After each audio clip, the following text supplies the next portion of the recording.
नमस्कार मित्रांनो, नाव माझं प्रद्युम्न। आज आपण बघूयात Adobe Illustrator मध्ये पॅम्पलेट डिझायनिंग तुम्ही कशा प्रकारे करू शकता। आणि आज मी या व्हिडिओमध्ये सांगणार आहे की तुम्ही पॅम्पलेट डिझायनिंग झाल्याच्या नंतर तुम्ही तुमच्या कस्टमरला, तुमच्या क्लायंटला कशा प्रकारे पाठवायचं आहे।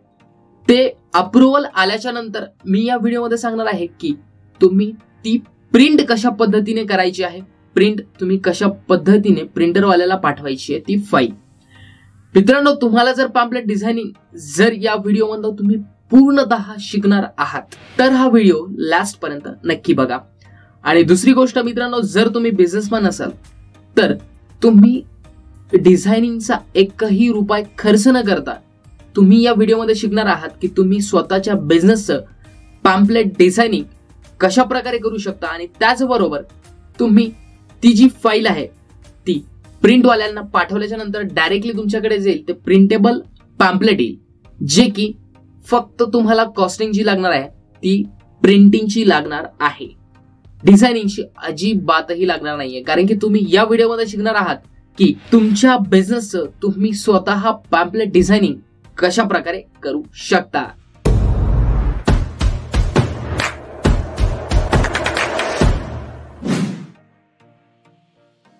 तर मित्रांनो, आपण आलेलो आहोत माझ्या डेस्कटॉप स्क्रीनवरती। सिंपल मी न्यू क्रिएट फाईल केलंय, त्याच्यानंतर मी जातो प्रिंटमध्ये।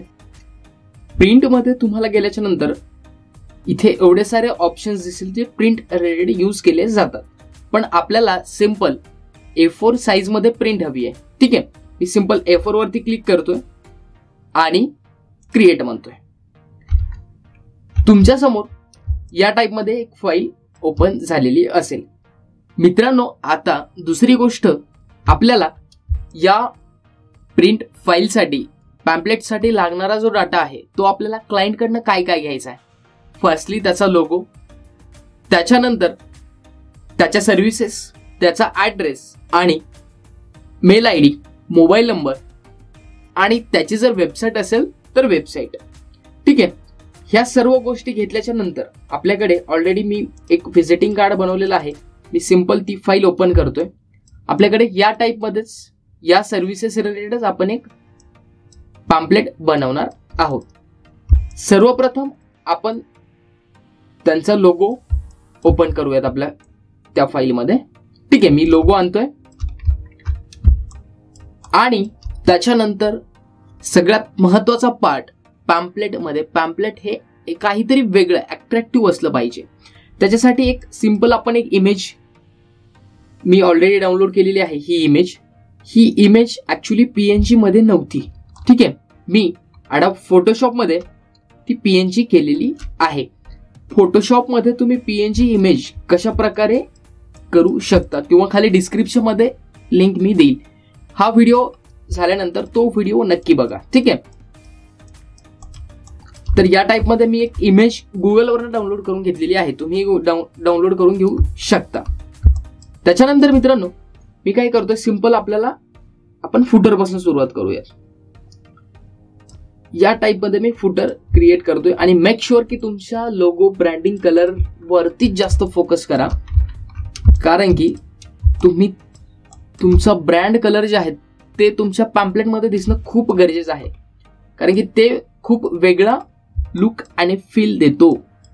ठीक आहे, हे झाल्याच्या नंतर मी सिंपल काय करतोय, ॲड्रेस, मोबाईल नंबर हे सगळं तुम्हाला क्लायंटकडनं घ्यायचंय आणि ते मी ठेवतोय इथे। त्याचा कलर जो आहे तो आपण व्हाईट करूयात। त्याची साईज जी आहे ती थोडीशी वाढवतोय मी।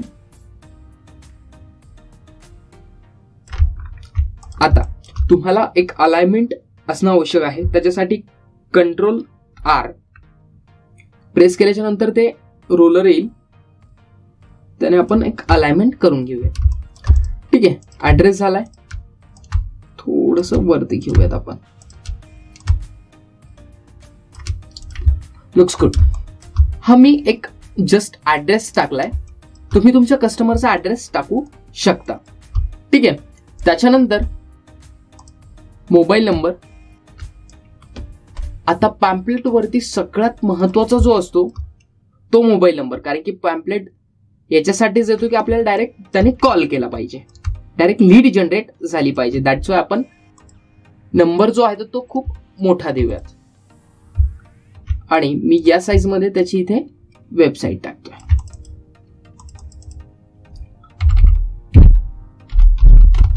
UKGRO.com. ठीक आहे, दोन्ही ऑब्जेक्ट सिलेक्ट करतोय आणि इथे म्हणतो त्याला सेंटर. मग थोडस या साईडला घेऊयात.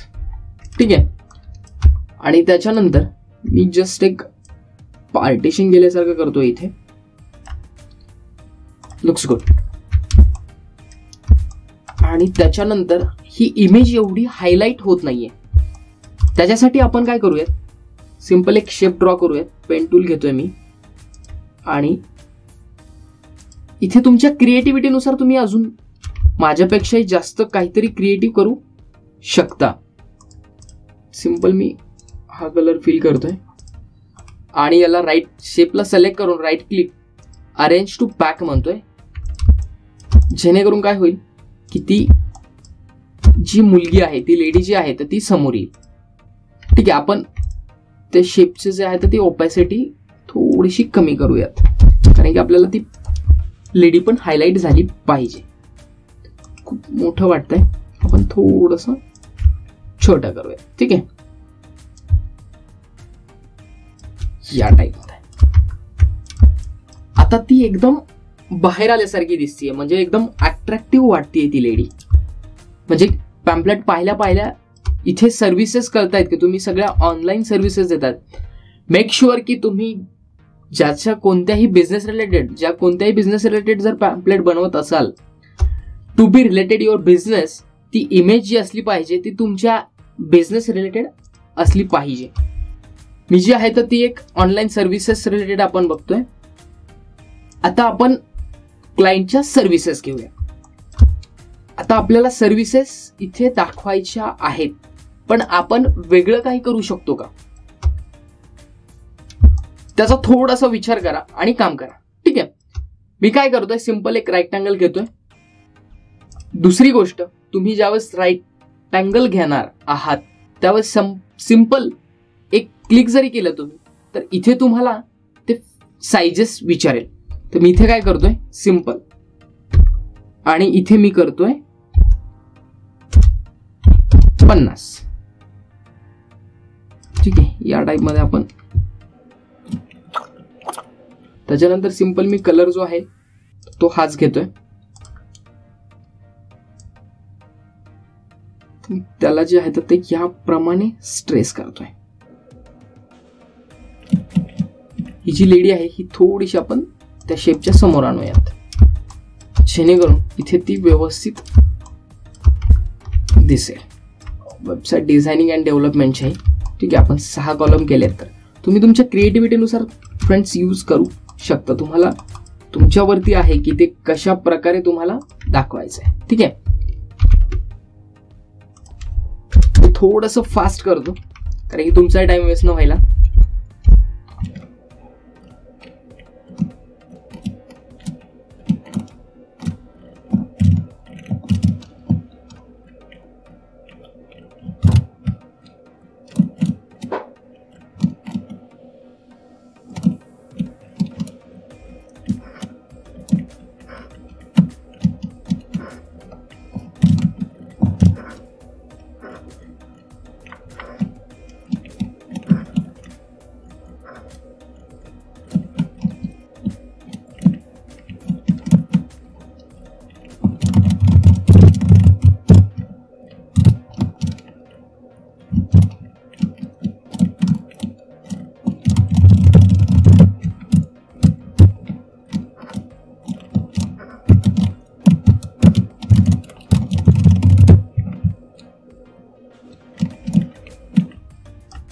तर मित्रांनो, आपण या टाइप मध्ये ज्या सर्व्हिसेस आहेत आपल्या त्या टाकलेल्या आहेत.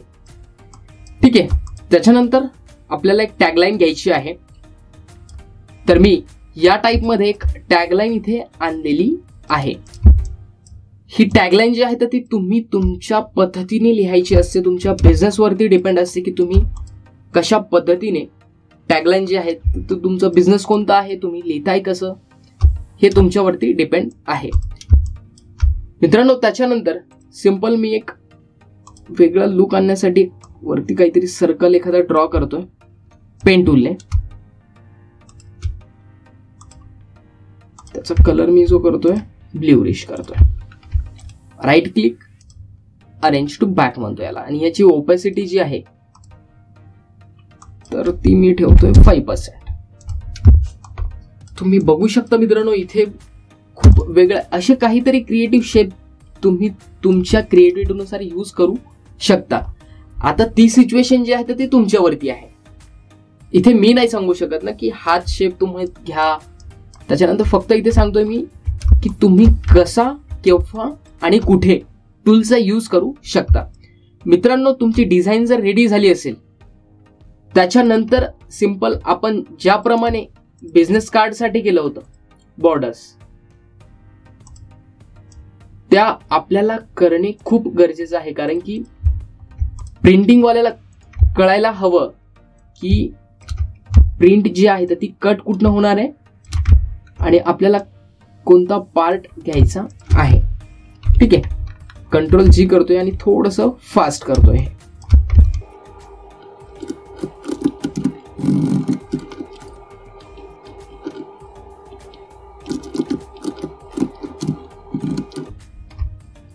राईट क्लिक करतोय, ट्रान्सफॉर्म, रिफ्लेक्ट आणि आता हॉरिझॉन्टल करतोय. आपण हे सिंपल बिझनेस कार्ड साठी सेम त्याप्रमाणे केलेलं आहे म्हणून मी थोडंसं फास्ट केलंय. आता मित्रांनो, तुम्हाला काय करायचंय, सिंपल ही फाईल जी आहे तर ती PDF फॉर्मॅटमध्ये सेव्ह करायची आहे. कंट्रोल शिफ्ट S प्रेस करू शकता किंवा फाईलमध्ये इथे सेव्ह ॲज म्हणू शकता. इथे तुम्ही PDF फॉर्मॅट चूज करणार आहात. तिथे गेल्याच्या नंतर सिंपल ओके करायचंय आणि इथे म्हणायचंय हाय क्वालिटी प्रिंट. मित्रांनो, इथे सेव्ह करायच्या आधी तुम्हाला एक गोष्ट करावी लागेल की थोडंसं कॅन्सल करतोय मी. सिलेक्ट ऑब्जेक्ट ऑल टेक्स्ट म्हणायचं आहे. याच्यामुळे काय होणार आहे मित्रांनो की तुम्ही जो फॉन्ट यूज केलेला आहे तो प्रिंटिंग मध्ये मिस होणार नाहीये. काय करायचं, सिंपल सिलेक्ट ऑब्जेक्ट आणि ऑल टेक्स्ट ऑब्जेक्ट. इथे क्लिक केल्याच्या नंतर राईट क्लिक करायचं आहे आणि क्रिएट आउटलाईन म्हणायचं आहे. त्याचा शॉर्टकट की आहे शिफ्ट कंट्रोल O. याच्यामुळे बघू शकता तुम्ही की तो जो सर्व टेक्स्ट जो आहे मित्रांनो, हे सर्व कामे जे आहेत, हे जे काम आहे हे तुमची डिझायनिंग फायनल झाल्याच्या नंतर, क्लायंटचं अप्रुव्हल आल्याच्या नंतर करायचं आहे. ठीक आहे, स्ट्रोक मध्ये कन्वर्ट झालेला असल्यामुळे त्याचा फॉन्ट जो आहे तो तुम्हाला नंतर चेंज करता येणार नाही. दॅट्स वाय तुम्ही काय करायचंय, आधीच क्लायंटचं अप्रुव्हल आल्यानंतर हे सगळ्या गोष्टी करायच्या आहेत. त्याच्यानंतर कंट्रोल शिफ्ट S, इथे PDF फॉर्मॅट सेव्ह, त्याच्यानंतर हाय क्वालिटी प्रिंट आणि सिंपल सेव्ह PDF म्हणायचं आहे. मित्रांनो, ही जी फाईल जी आहे तर ती तुमची PDF फॉर्मॅटमध्ये सेव्ह झालेली असेल. तर मित्रांनो, तुम्ही आता शिकलेला आहात Adobe Illustrator मध्ये तुम्ही पॅम्पलेट डिझायनिंग कशा प्रकारे करू शकता. मित्रांनो, आता दुसरा टॉपिक येतो तो आपला प्रिंटिंगचा. ठीक आहे, प्रिंटिंग जी आहे ती तुम्हाला तुमच्या जवळपास एखादं प्रिंटर शॉप असेल तिथे तुम्हाला जायचंय आणि त्या प्रिंटर शॉपवाल्याला सांगायचंय की मला पेपरच्या टाईप किती आहेत ते सांग. जर तुम्हाला जर माहित नसेल तर पेपरचे टाइप्स जे आहेत ते 240 GSM पासून तर 300 GSM पर्यंत आहेत. ते कोणकोणते आहेत, 240 GSM, 250 GSM, 285 GSM आणि 300 GSM चे पेपर्स मार्केटमध्ये अवेलेबल आहेत. मित्रांनो, तुम्हाला सिंपल प्रिंटरवाल्याकडे जायचंय आणि त्याला सांगायचंय की व्हॉट एव्हर तुम्हाला कोणत्या GSM पेपर हवा आहे त्याच्यावरती तुम्ही त्याला सांगू शकता आणि त्याच्याकडनं कोटेशन घ्यायचं आणि त्याच्यानंतर सिंपल तुम्ही जी डिझाईन केलेली PDF फाईल आहे ती त्याला द्यायची आणि पेपरची साईज जी सांगायची ती A4 साईज. ठीक आहे मित्रांनो, तुम्ही ज्या व्हिडिओमधनं पूर्ण डिझायनिंग कसं करायचं आहे, त्याच्यानंतर प्रिंटिंग तुम्ही कशा प्रकारे करणार आहात, हे या व्हिडिओमधनं पूर्ण आपण कव्हर केलेलं आहे. आय होप मित्रांनो तुम्हाला हा व्हिडिओ आवडला असेल. व्हिडिओला लाईक करा आणि जर तुम्हाला या चॅनलवरनं काहीतरी शिकायला मिळालं असेल तर चॅनलला सबस्क्राईब केल्याशिवाय अजिबात जाऊ नका, कारण की मी तुमच्यासाठी ग्राफिक डिझायनिंग पूर्ण स्टार्टिंग पासून तर ऍडव्हान्स लेवल पर्यंत ऑलमोस्ट शिकवून झालेलं आहे, तेही आपल्या मराठी भाषेमध्ये. आणि मित्रांनो मी इथून समोर म्हणजे काहीतरी कालावधी जाईल, थोडासा अजून माझे ग्राफिक डिझायनिंगचं थोडंसं नॉलेज तुम्हाला द्यायचं बाकी आहे. ते पूर्ण झाल्याच्या नंतर मी तुम्हाला प्रॉपर ॲनिमेशन रिलेटेड जेवढे काही सॉफ्टवेअर्स आहेत आणि त्याचबरोबर तुम्ही व्हिडिओ एडिटिंग कशा प्रकारे करू शकता ते मराठीमध्ये आपल्या PK100 या चॅनलवरती शिकणार आहात. जर तुम्हाला graphic designing, video editing, animation related software शिकण्यात जर इंटरेस्ट असेल तर चॅनलला सबस्क्राईब कराच. त्याचबरोबर बेल आयकॉन नक्की दाबा. Thank you so much guys.